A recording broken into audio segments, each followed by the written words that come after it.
Are you So- you're a blazer or no? I used to be. Yeah. You used to be. Yeah. You're a sober I'm gentleman. sober. Yeah, I'm a sober gentleman. What was your vice back in the day? Mostly alcohol. Booze. Yeah. Yeah. During your New York days? But yeah, and I had some drug phases. I dated a coke dealer for a while. That was not. A girl coke dealer? Yeah, down on Wall Cool. Street. Yeah. Oh, to like Wall Street guys? She had a leather satchel, and she would open up. She had everything in there. Wow, she's cool. Like zip. What's she up to now? She works in the Jewish community? She's running J.P. Morgan. She is. Yeah. Really? Yeah. Wow, that's a really cool kind of girlfriend. She definitely fucked your life up. That was definitely like a. It didn't help. In Yeah. well, no, just in like a high fidelity sense, like remembering all the girls of the past. Right. You were like That was along for the ride. This was for a nerdy Baha'i boy from suburban Seattle. That was a sharp left turn. Oh my God, 21 New York City. Exactly. Oh my God. 23 and a half, 24, yeah. We're talking about the film. Okay. Stop it. No, it's not that good. It's really, some of them are. Rain's rude. team wanted me to pass along the message. He's totally fine to talk about The Office, but he doesn't want it to be a main focus of the interview and not a appreciate main focus. We're talking keeping about that topic to more of a minimum. We're talking about the Bhagavad Gita. That's pretty true. I Yeah. think that's pretty true. I don't think know I that I moved ever on said that to quickly. them, but they glean that. But I'm Well, happy we to gotta talk about call The you Office. fast. Well, no, I want to talk about your new film, Code 3. You want to tell us a little bit about who you play, what it's about, and then we can kind of get into. You know how you talked about the Midwestern person saying thank you and not really meaning it? I'm so interested in hearing about your new movie. Tell us about your movie. Is it a little bit of Bringing Out the Dead? A little bit? No, it's not as artsy and dark as that. It's more funny. It's more Yeah, funny. Yeah. You did a ride along with real paramedics, and that how long did you do that for? A little Like bit. 6 or 8 hours in South Central. No Oh, bag. Well, that's like kind of, there's a real intimacy in doing that job because you enter people's homes, you see people's lives, Yeah.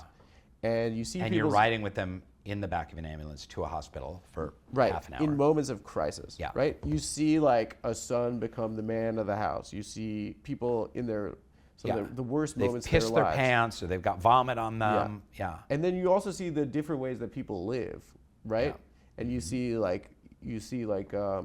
and I was in Israel for a year doing it, and I really saw the difference in like the way Arabs and Jews lived and the way that Orthodox and secular lived, and it was intense. I mean, there were a couple funny parts of it, but like there was a hypochondriac, like a Russian lady, and me and my friend, she would call like every 3 days, and she was just a liar. And then another time we had to go to a funeral, and because they were afraid that it was like this big tragedy that like a police officer was killed in the line of duty, and they were afraid of like people passing out because of the local tragedy. And we didn't speak like, our Hebrew was pretty bad. Yeah. And there was this woman. So you were just there just in case? Just in case. And there was this woman like who had like smelling salts, and she was walking around like they were crying women and she'd make them smell it and slap them across the face.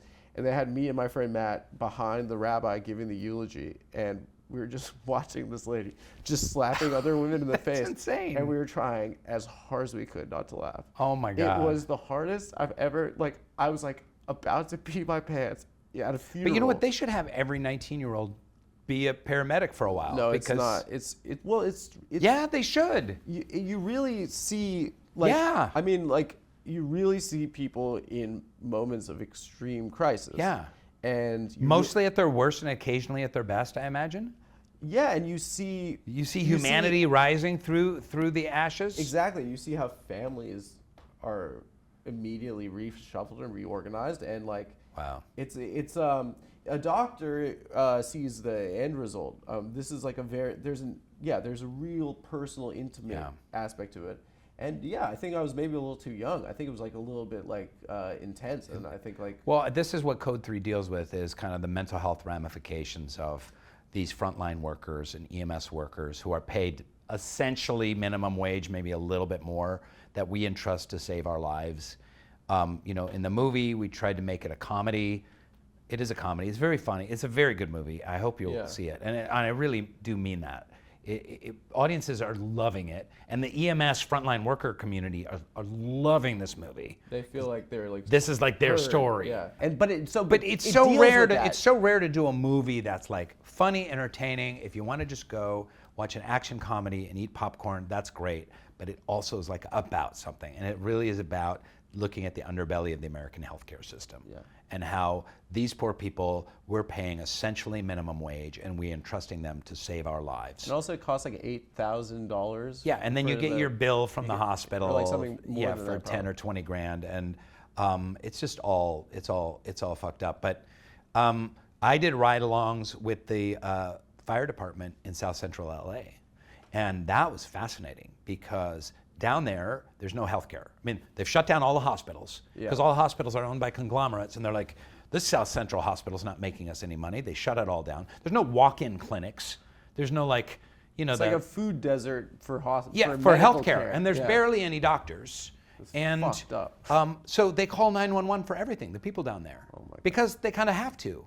And the firemen are the heroes down there. The cops are kind of, obviously, there's some issues there, but the firemen are the heroes. The firemen are getting their locked keys out of the car, breaking down bathroom doors, getting a guy some diabetes medicine, taking someone to the hospital because they can't get an Uber. And these guys, these are the most like white bread dudes you could imagine. All these firemen down there, but they're cheered wherever they go in South Central. You don't hear that story. It was really interesting. But one of the darkest call we went on that night was, and this happens occasionally, this woman had fallen out of bed and needed the firemen to bring straps and get her back up on the bed because she weighed about 500 pounds.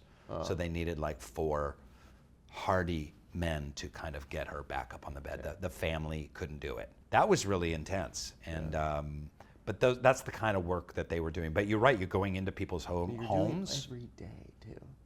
You're doing it 12-hour shifts, 3 or 4 days a week. There were laughs though. You're saying that it was a comedy, but I remember they just like played Black Eyed Peas or like LMFAO like pumping on the way to because there's just like a sense of humor because these people are like about to deal with some fucked up shit. So then they play some goofy EDM track. No industry has a more gallows sense of humor than that. These people are seeing just fentanyl overdose, gunshot.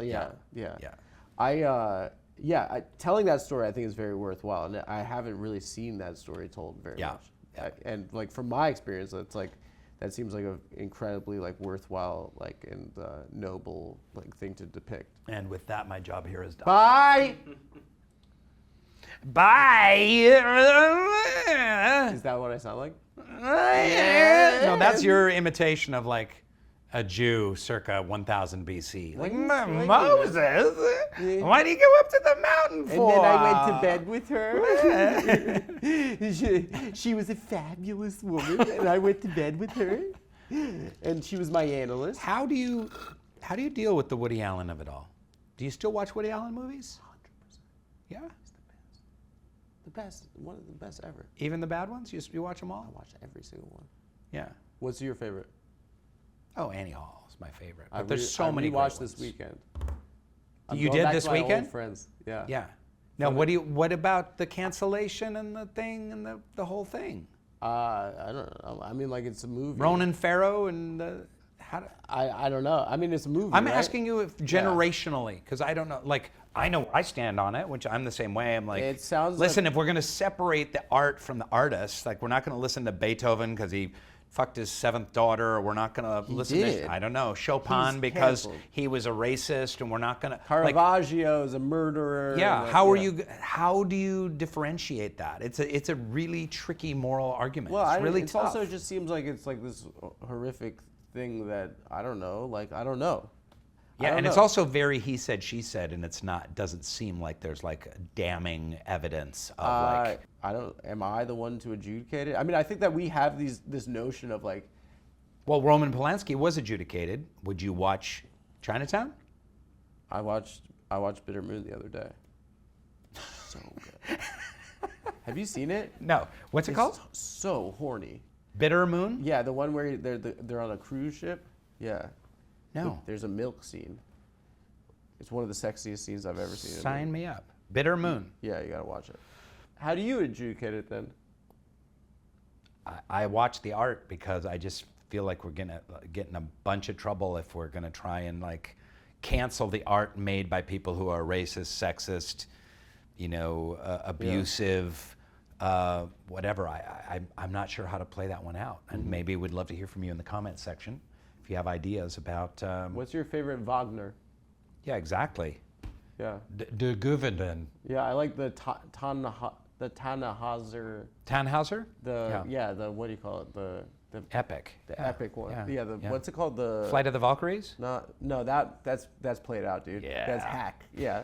That's So 1979. I'm over it, dude. No, the Tannhauser, whatever. There's one part of it that's stunning. But like, yeah, he hated Jewish I like people. though. I don't know. But I love the Looney Tunes where they do the Wagner opera. Oh, Boomhilda, you are so lovely. Yeah. Yes, I know it. I can't help it. I mean, Hitler had a lot of great paintings. I mean, let's be honest now. Do you play music? Yeah. What do you play? Seattle grunge. I play the skin flute and I play the. No, you don't. Yeah. Do you guys catch that? I also Do you guys play catch that? a little guitar and drums. Really? Yeah. Yeah. And I played the bassoon in college and high school. What is a bassoon? Fuck you. In my mind, I think kazoo. Fuck you. I think What is a kazoo. bassoon? You know what a bassoon is. It's not a kazoo. A bassoon sounds you like a shit. It sounds like an antiquated racial slur. Like in the 1800s, a bunch of bassoons. Bassoons. I don't want my daughter with no bassoon. What is a bassoon? You know what a bassoon is. You don't claim in my mind ignorance. It's kazoo. You don't really believe that. I only know rock, bro.